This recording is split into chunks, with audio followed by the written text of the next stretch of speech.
Yun oh. Good morning, good afternoon, good evening. Magandang araw po sa ating lahat. Yun, sa mapagpalang araw po. Magandang bati ah. Magandang araw na, mapagpalang araw pa. Siyempre, blessed na blessed tayo ngayon kasi alam nyo naman po yung good news sa nakaraan natin vlog. Yes po, ano na po tayo? Sumahod na po tayo. Yun, congrats Kenneth. So yun, abang-abang sa mga aganapan. Pero bago yun, no, itong topic natin, no, pagpasensyahan nyo na, dadako tayo ulit sa part 3 ng ating, part 3 na po ng ating sino sila para sa akin, no? Yan na yung part 3. Ang topic natin for today's video ay si Kuya Stong. Yan, na kumbaga napapanahon talaga Kasi si Kuya Stong po ay diba, sunod-sunod na po yung mga kagawang na natin. Siyempre, unahin na natin. Isa-isahin pa rin natin kahit walang partner si Kuya Stong. Walang partner wala pong kasama sa ka-business. Di ko alam, malay mo meron ng partner si Kuya Stong, di nagsasabi. So yun, topic natin for today's video si Kuya Stong. Siyempre sama na rin natin si Amaru. Yan. Ngayon kasi diba napapanahon, marami nagtatanong sa akin, nagpi-PM. Anong nangyari kay Kuya Stong? Nasaan si Kuya Stong? So yun, dito natin sasagutin yan. So bago natin umpisahan, siyempre si Kuya Stong ay nakilala na natin nung pagbabalik niya po sa ka-business family. Ano po tayo, kasama po tayo doon nung pumunta sa Pampanga at nung pagpunta sa ka-business family, sa ka-business house. Kumbaga doon natin siya nakilala at nabalikan yung istorya niya sa ka-business. So yun, di tayo nakasubaybay pa ng panahon na si Kuya Stong pa lang, no? At si Kuya Bay, yung mga una sa ka-business family. Ayun yung mga antique antique yan. Mga ano ba tawag doon? Mga veterans o basta mga nauna sa ka-business family. Kumbaga sila ano ba matatawag? Di ko alam Basta pag mga nauna yan, syempre magagaling yan. Si Kuya ka-business, maghirang ba naman ng kagwang. Talagang yan, malupit at makulit. Si Kuya Stong talaga, nakilala ko talagang yung humor niya, no? Grabe magpatawa. Kaya yung pagpunta sa business family, alam ko makakasundo ko si Kuya Stong Kasi mahilig din siya sa mga hip hop. Tapos yung lagi siyang sabay sa uso. Kahit ganun yung edad niya, parang tropa-tropa pa rin. Tapos di natin alam, may anak na pala siya, no? Yun pala si Amaru at si MM. Parang tropa niya na lang din no? Yung anak niya. Kasi dahil sa vibes ng kanyang tatay na si Kuya Stong ay talagang all in sa lahat ng bagay. Napakagaling maisama. Siguro ito lang yung serye na wala akong masasabi kay Kuya Stong, no? Wala akong negative na vibe sa kanya. May nakakarating lang sa akin na minsan tamad daw siya. Pero sa nakikita ko sa kanya ay talagang maano siya sa lahat ng bagay. Kumbaga meron lang na time na wala siyang mood. Wala siya sa mood, pero pagdating sa siyempre pag napag-utusan kapag siya naman yung kumilos, talagang pag sinabi ni Kuya ka-business, bira kung bira, banat kung banat talaga si Kuya Stong. Kaya believe talaga ako kay Kuya Stong. Wala akong masabi sa'yo Kuya Stong. At kung yung ngayong issue na marami nagtatanong ay yun, marami pong nagtatanong, ang masasabi ko lang para sa akin, wag po kayong mangamba kasi alam nyo naman ang istorya nila Kuya ngayon at ni Kuya Stong. Talagang hindi na malalayo pa yan. Pakiramdam ko lang po Kaya sa mga nag-aalala, concern, wag po kayong mangamba kasi panigurado wala pong samaan yan ng loob. Kasi alam nyo naman po na kapag nagkamabutihan na, diba, yung dating nakaaway mo na ay kumbaga nakaalitan, samaan ng loob, tapos pag nagkaroon kayo ng siyempre may pagkakataon na magkakabati kayo, talagang nagiging mas lapat, nagiging mas matibay ang samahan. At siyempre lalo nyo maintindihan yung isa't isa. Kaya para sa akin, don't worry po, huwag kayong mangangamba. At sa mga nagtatanong, wala po akong masasagot sa ganyang bagay na, kasi si Kuya Kabisnes lang po nakakaalam kung bakit wala doon si Kuya Istong ngayon, bakit umuwi. Siyempre di ko rin masasagot po yan, pasensya na po. At yun, ito lang yung ano natin, maikling vlog para kay Kuya Istong. Talagang saludo ko kay Kuya Istong, ayan, sa mga nanonood, mga viewers. Siyempre may kanya-kanya tayong pananaw at kung bakit na i-share ko tong mga aking saloobin sa kanya, ay siyempre iba pa rin po, 'di ba, yung nakakasama ko siya sa Kabisnes family, iba yung nasa camera lang. Kaya mas okay din na malaman niyo rin po, no, para sa akin malaman niyo yung ano ko, side ko kay Kuya Istong, kung paano ko siya nakilala. Ay para sa akin, no, sa Kabisnes family ay napakagaling makasama ni Kuya Istong. Kung sana mapanood nyo po yung vlog ko kay Kuya Istong nung pumunta po kami kila Kabeli.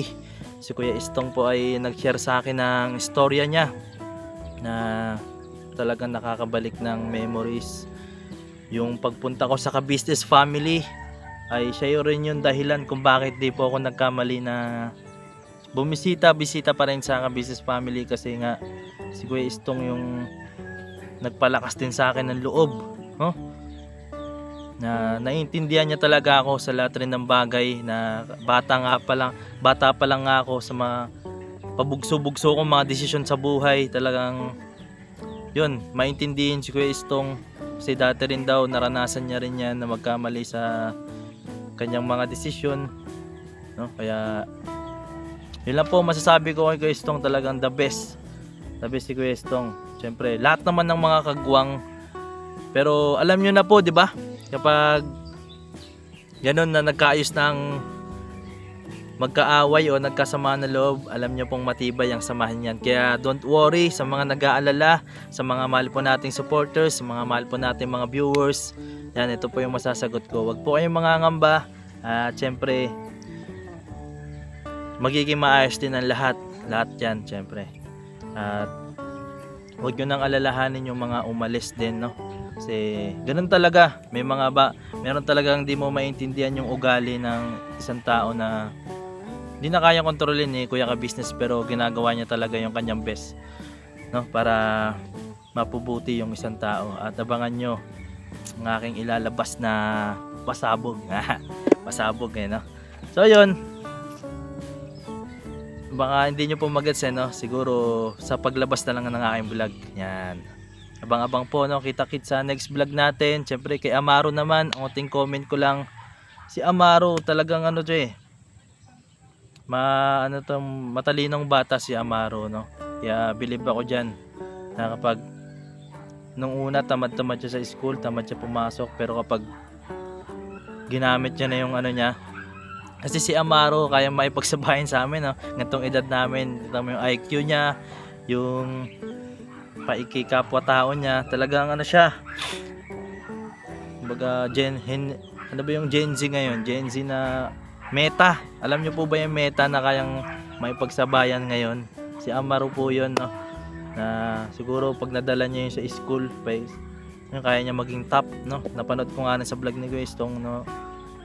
Ano po siya, nakakuha siya ng top, no? Ali top ba yan? So yun, proud rin ako kay Amaro. Sana mapatuloy niya yung pag-aaral niya, makapagtapos siya. Yun pala yung hinihinging update ng mga viewers, mga nagchat-chat sa akin, no? Sana mapatuloy din yung pag-aaral ni Amaro.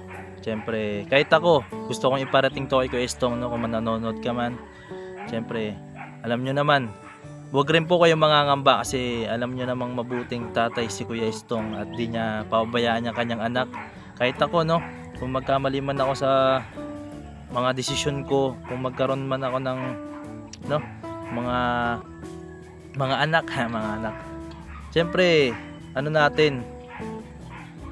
kailangan natin maging mabuti sa ating anak para paglaki ng ating mga anak ay hindi magaya sa mga mali nating desisyon, kasi ikaw na yung nakaranas ng mga mali, at wag mo na iparanas sa mga magiging yan, mga henerasyon natin ngayon. Yan, salamat po sa pakikinig. Kahit medyo magulo ako magkwento, no? Sa susunod, aaralin talaga natin makipag-usap ng maayos. So yun, salamat po sa pakikinig at syempre sa pag-like ng ating video, sa pag-comment, sa pag-support. Maraming salamat po sa inyong lahat. Yan. Pakinggan nyo ang kanta ko ay Papa Jeans.